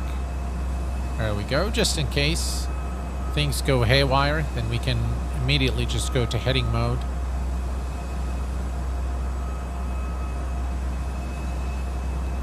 And there we go, that's the final fix for runway 27. You can see the localizer needle there.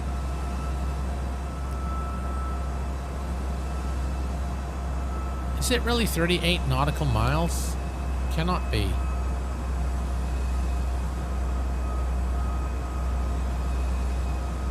Alright, now we have the localizer there.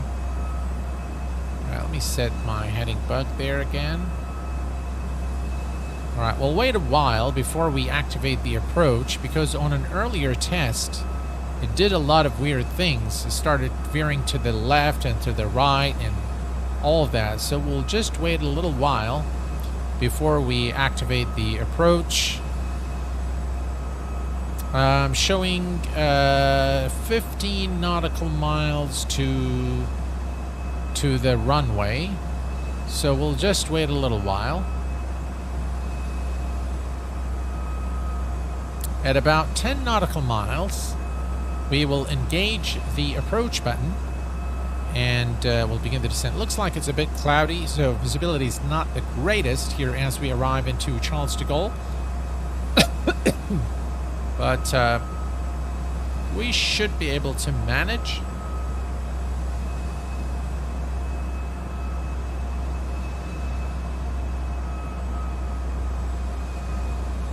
Yeah, 10 nautical miles is a good time to activate the approach and begin reducing our speed, just so that we are, let me go to the perf, and let's go to landing, landing page. Alright, so 144, okay.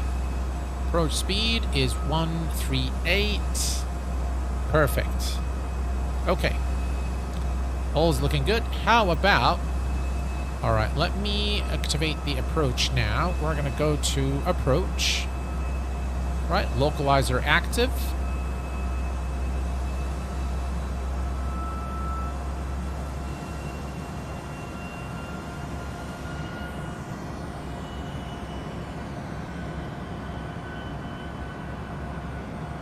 Alright, we've begun the descent as well.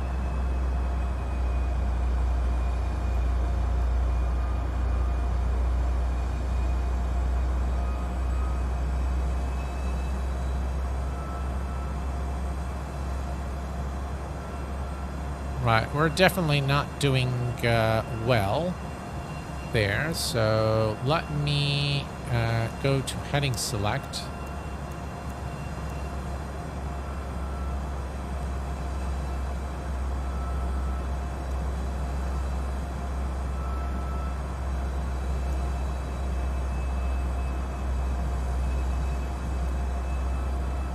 Alright, let's see if that works.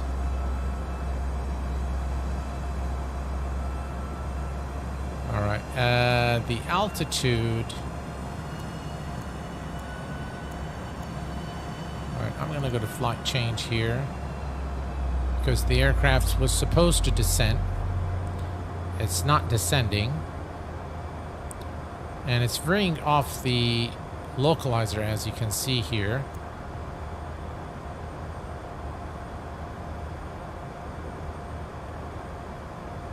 Right, let me reduce the speed.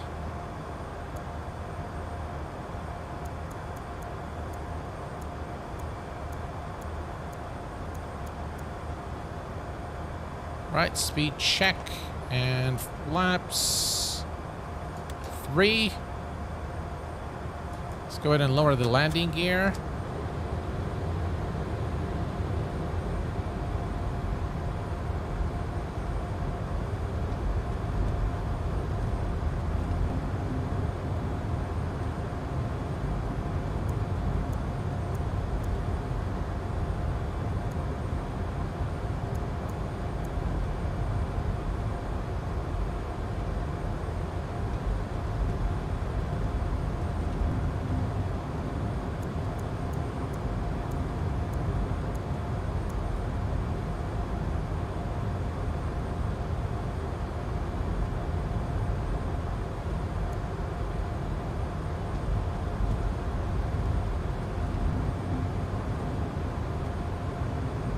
Yeah, it's not perfect. The ILS there is not perfect, definitely.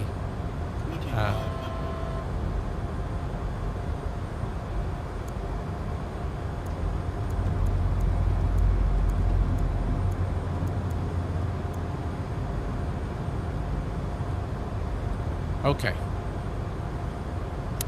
Now, considering the circumstances,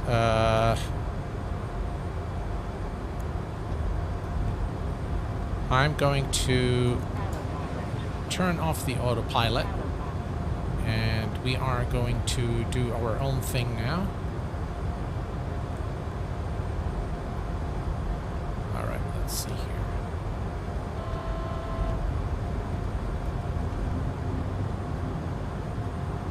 I think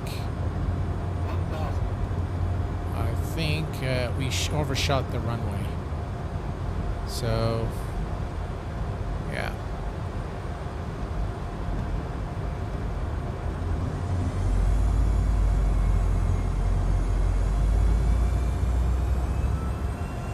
So we're just going to go back and make a turn and come back.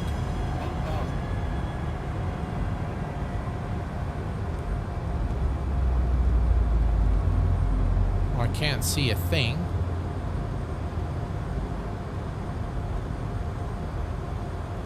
But yeah, the ILS, it doesn't work as it should. So what we'll do is we're going to climb a little bit. Let's go to... Okay,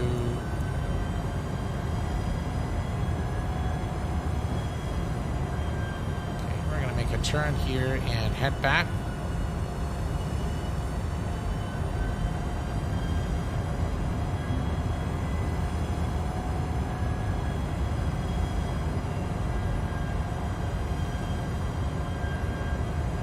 I'll leave the landing gear down for the time being. Yeah, it was just definitely not a safe approach. So we'll leave the landing gear, the speed, we'll leave the auto throttles on, and we'll just make the turn and head back over to the airport.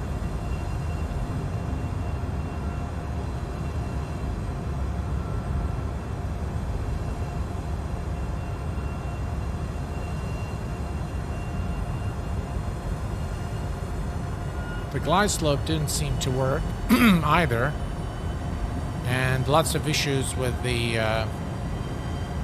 ILS localizer capture and all that good stuff. All right, let's maintain the current altitude.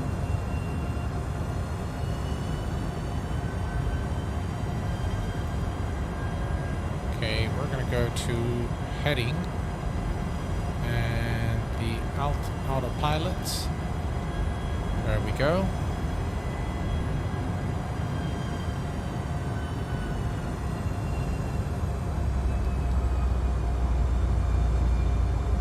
We're not going to use the approach this time around. We'll use the localizer there for guidance, but we're going to just land the aircraft ourselves. I'm just going to do a manual approach. So we'll just continue on the current heading, get some a little bit of speed, a little bit of distance away from the airport. We'll leave the approach speed, that is fine, and we'll just gain a little bit more distance. Let me fly there parallel to the runway in the opposite direction.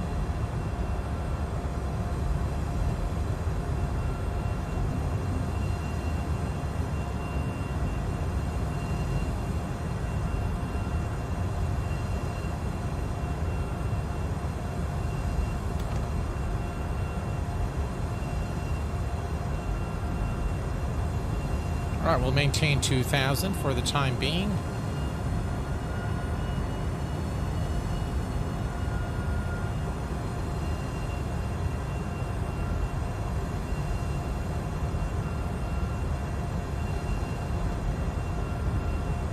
No, there's no VNAV for sure.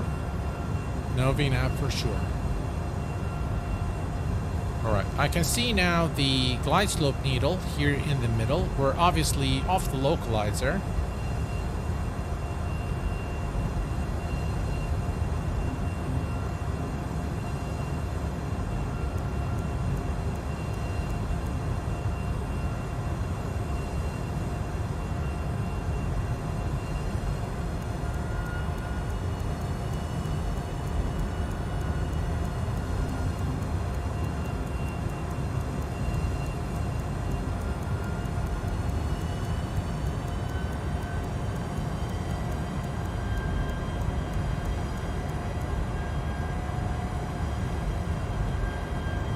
Right, here's the turn.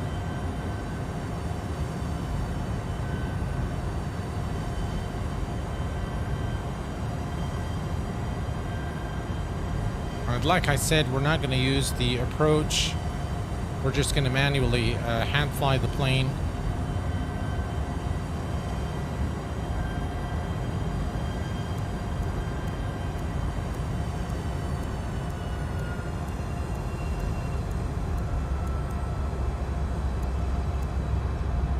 Alright, there we go. Let's set the view.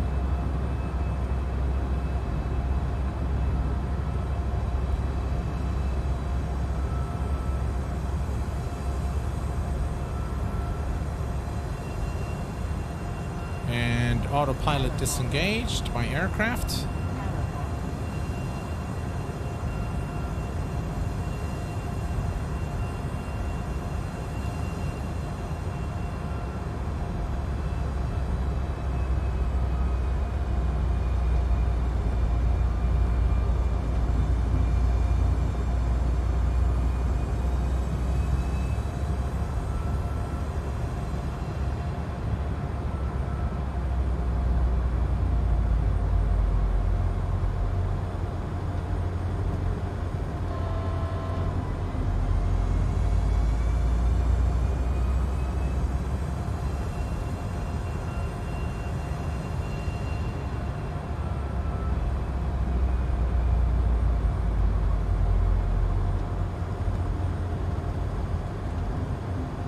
Visibility is pretty bad.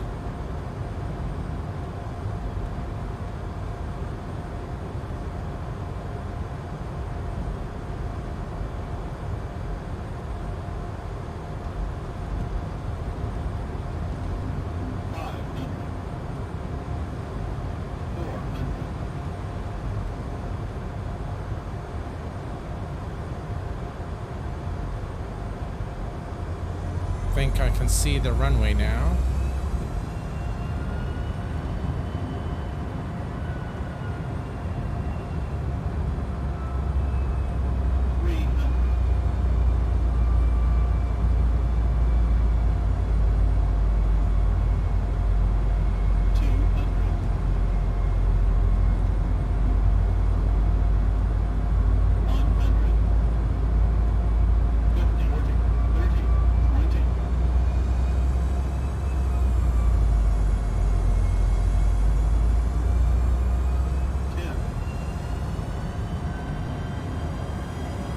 Holy moly. Ah, we forgot the auto throttle. Come on. Come on, get down. 30, 20, 10. Oh, come on.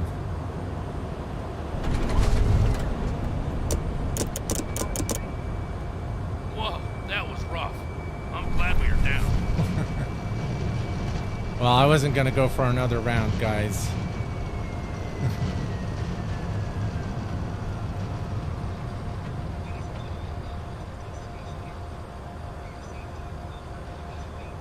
Yeah.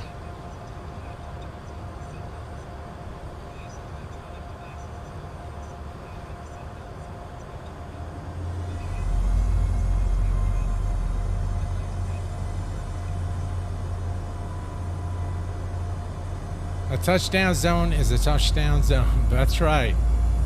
Yeah. Well, we could have gone for another go round. I forgot to turn off the auto throttle.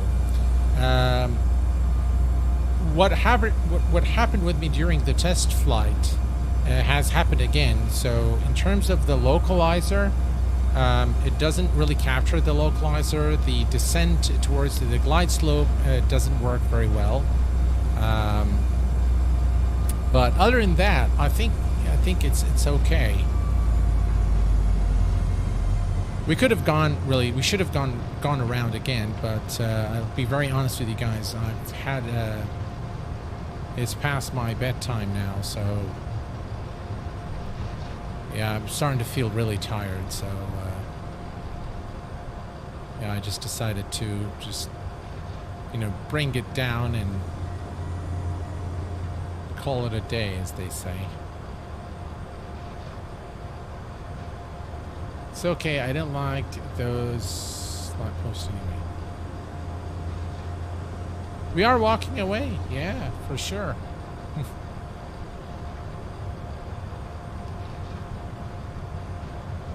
Yeah, definitely needs a lot of work still in terms of the ILS capture. I know that the E175, the E170 and 175 doesn't have that problem.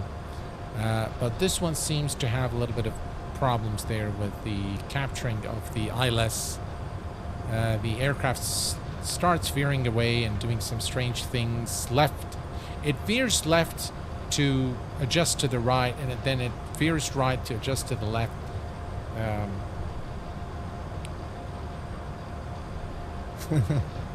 Yeah, this Embraer has the off-road pack. Yeah, Alex, correct.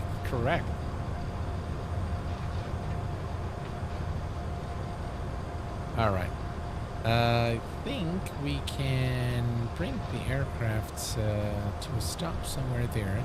That's, by the way, the default Charles de Gaulle for Microsoft Flight Sim. Yeah.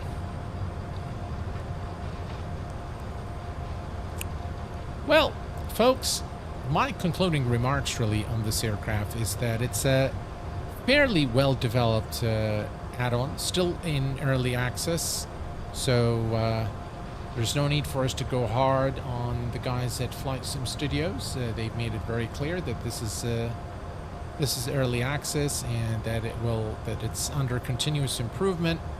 So right, we can retract the flaps.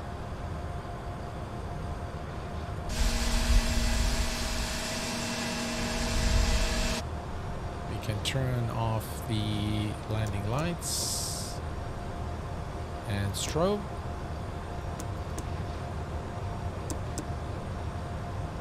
Those are on, those are off. Yeah.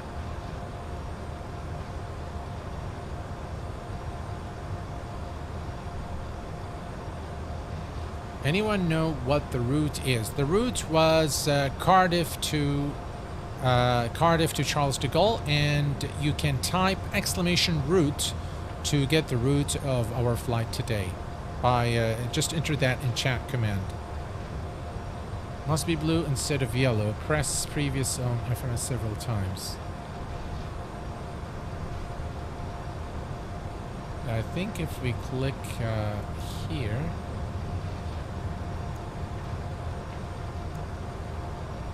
Yeah, that's localizer 2. Alright, here we are at the terminal.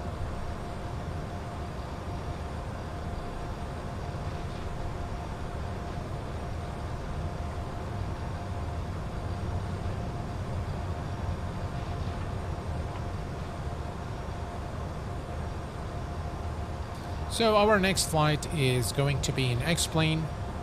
I'm debating whether we should do the Fearless 74 or do the 747 by SSG. I'm still contemplating which one. I haven't done the SSG in a very long time, so I might be doing that. The ground markings here are not very well done on this default airport, so we'll just bring the aircraft to a stop here, set the parking brake, and we can... By the way, I think there is a little bit of a memory leak with this aircraft, because I know... See, if you look at the frames now, look at this. There's definitely a memory leak. We started with about 80, and we're down to 51, so there's definitely a memory leak with this aircraft. You see that? This is a similar problem we've had with the FS Reborn when we started. When it first came out, there was a memory leak. I think this one also suffers the same. The frames deteriorate with time, and that is something to watch for. If definitely if you don't have the frame generation, it can be a serious issue with you for performance. So be aware of that when you, whether you know, if you consider buying the aircraft, that is something for you to consider. The reason I noticed this is I started seeing a little bit of jitters as we landed. So just again, this is confirmed by looking at the frame rate here. 50 frames. We started with about 90 back at Cardiff, and now we're down to 50. So without a doubt, enjoyed today's stream very much. Thank you, Eric. Thank you very much for being here, my friend. What is a memory leak? Well, it looks like suffice it to say that the aircraft performance degrades with time. So there is some fixing that FSS needs to do in order to address this performance issue. So let's suppose that you start, for example, with 40 frames. You're going to probably end up in the 20s, lower 20s, or maybe 15, 10 frames maybe. So, but the SSG is worth it if you haven't done it in a while. I think, Carl, I agree with you. I think I haven't done it in quite some time.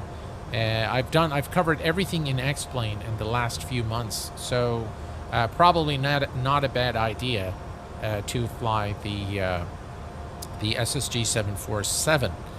With that, ladies and gents, we have concluded the stream for the evening today, and I hope that this stream has given you an insight as to the FSS Embraer E195 and what you can expect with it, what works, what doesn't. I hope I was really able to show you the good, the bad, and the ugly. And of course, part of the ugly was my landing today here at Charles de Gaulle Airport. But yeah, the overall the aircraft, I think, is well developed. I think it shows a lot of promise. It's definitely a good baseline. It's nowhere near complete, whether in system performance or issues.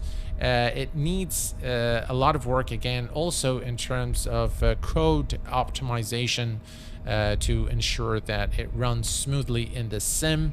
But this is early access, so if you're comfortable with it, again, it's an aircraft that is actually in a very good state considering early access. If you're not comfortable with this, then I don't recommend that you invest your money at this point and wait for further updates. I want to thank you all very, very much, guys, for being here this evening.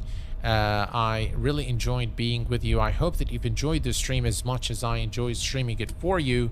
Until next time, Please take care of yourselves and each other, and I will see you all very soon. Stay safe and good night.